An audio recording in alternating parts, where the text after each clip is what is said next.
Bonjour à toutes et à tous mes amis, aujourd'hui on va préparer dattes farcies aux graines de cresson. Les ingrédients pour la recette, alors il me faut des graines de cresson, des dattes, des figues, des amandes mixées, graines de sésame, un peu de noix, du miel et une cuillère à peu près à soupe d'huile d'olive.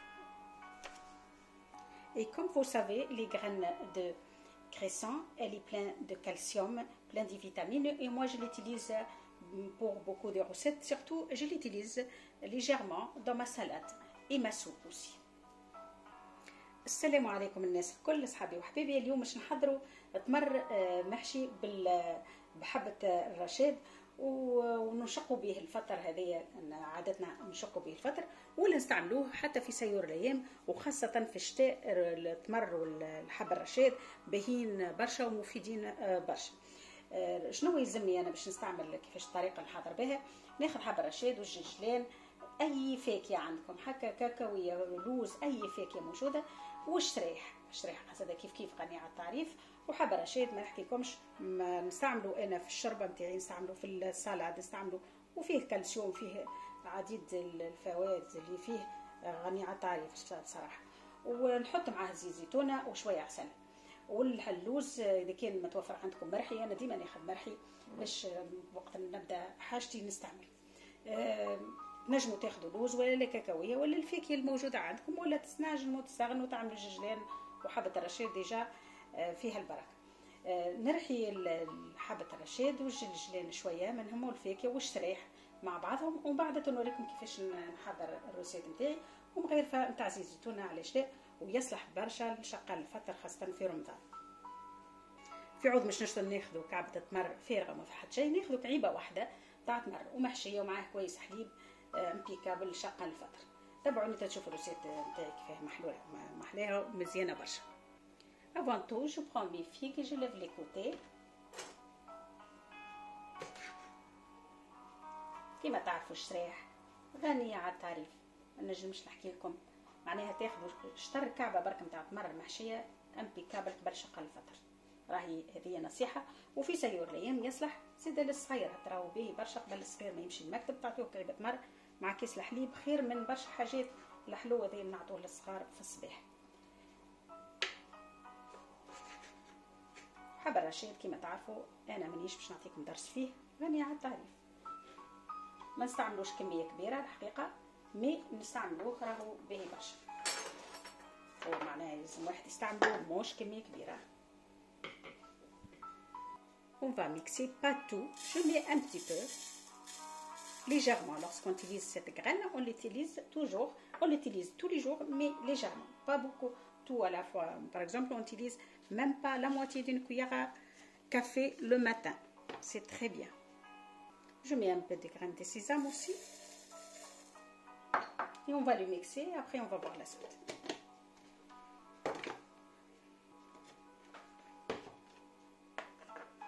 Maintenant, j'ajoute mes figues. نحط الشريح نتاعي نرحاه زي كيف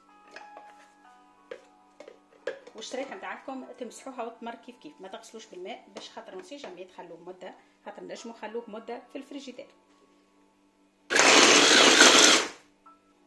J'ajoute maintenant ma pâte d'amande. كما تعرفوا راكم تشوفوا اللوز مرحي كيفاش الزيت نتاعو خارج، وتاخذوه بالطريقه دي. انا ديما ناخذو الحقيقه امبيكابل، استعملوا في الحكايه هذوما ما عنديش حتى مشكله.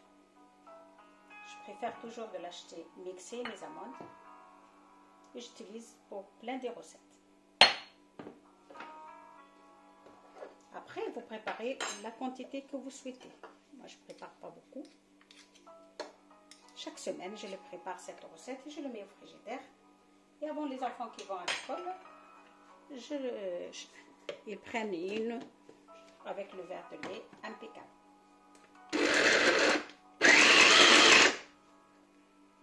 J'ajoute aussi la moitié d'une cuillère de miel.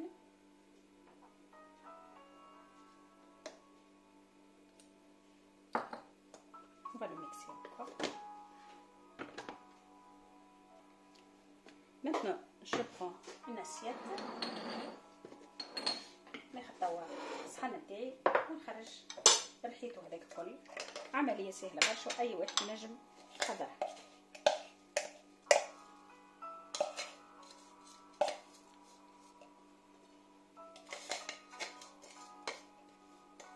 وحبة الرشاد راهو نحو منها الجيل هذاك باهي برشا للماسك، خاصة النساء يحبوا يعملوا الماسك باهي للشعر، باهي برشا حاجات. نفخوها في الماء، تنفخوا في الماء، ترحوا شوية تنفخوه في الماء ومن بعد تصفوا وتاخذوا منه الجيل هذاك.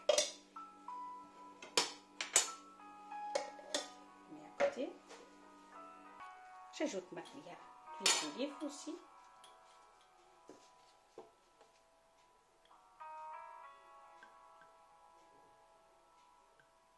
زيت زيتونة باهي برشا، مكثروش في الرسالة باش ميجيكمش قوية ياسر، مغارفة في الكونتيتي هذيا امبيكابل.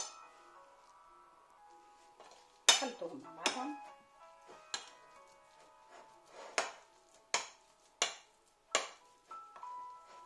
ناخد توا التمر نتاعي نحيلو القلوب ويتي نوتر دات.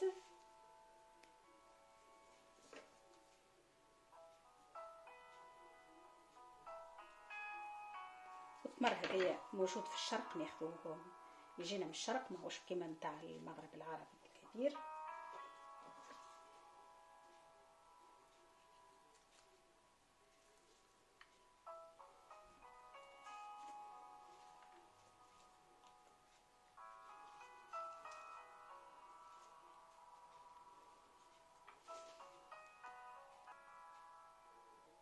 ناخذ تو كعبة التمر نتاعي، je prends un peu de farce et je le remplis.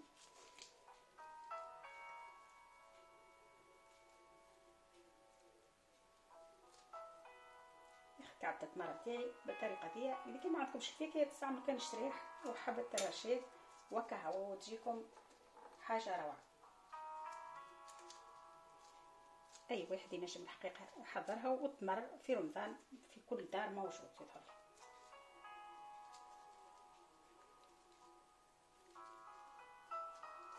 بعد نغطسوها في العسل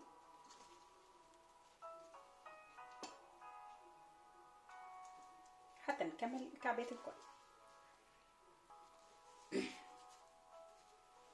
voilà une fois terminé, je prends le miel. J'étale un petit peu autour. On va le tremper dans les graines décrescent. Juste باش نهز هذيك الجرين السريعه هذيك باش نزين بها الكهو. احنا ديجا عملنا ما فيه الكفايه.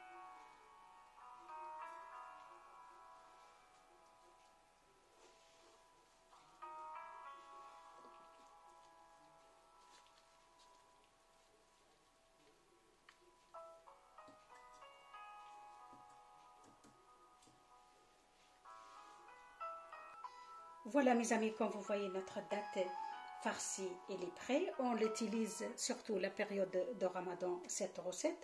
J'espère que vous avez aimé ma façon de les préparer. Et on peut le préparer aussi pour tous les jours. Il n'y a pas mieux que le petit déjeuner. On prend une date avec un verre de lait, c'est parfait, surtout pour les enfants. Voilà, j'espère que vous allez l'essayer chez vous. N'hésitez pas à vous abonner. Merci beaucoup et à bientôt. التمر نتاعنا حضر صحابي وحبابي، كما تشوفوا الشقه الفطر ولا الفطور الصباح ولا العشيه الصغيرات تعطوهم كعبه تمر بالطريقه دي، راه ما فماش ما خير منها. ان شاء الله عجبتكم الطريقه، وخاصه الروسيت هذه نحضرها في رمضان قبل الشقه الفطر، وهذه هي الطريقه نشق بها الفطر نتاعي. ان شاء الله عجبتكم الطريقه وان شاء الله تجربوها في دياركم. ما تنسيوش تحطوا جيم اذا كان عجبتكم لي روسيت ولي زيدين نتاعي. تبقاو على خير وشهيه طيبه ورمضانكم مبروك، وكل عام وانتم حيين بخير.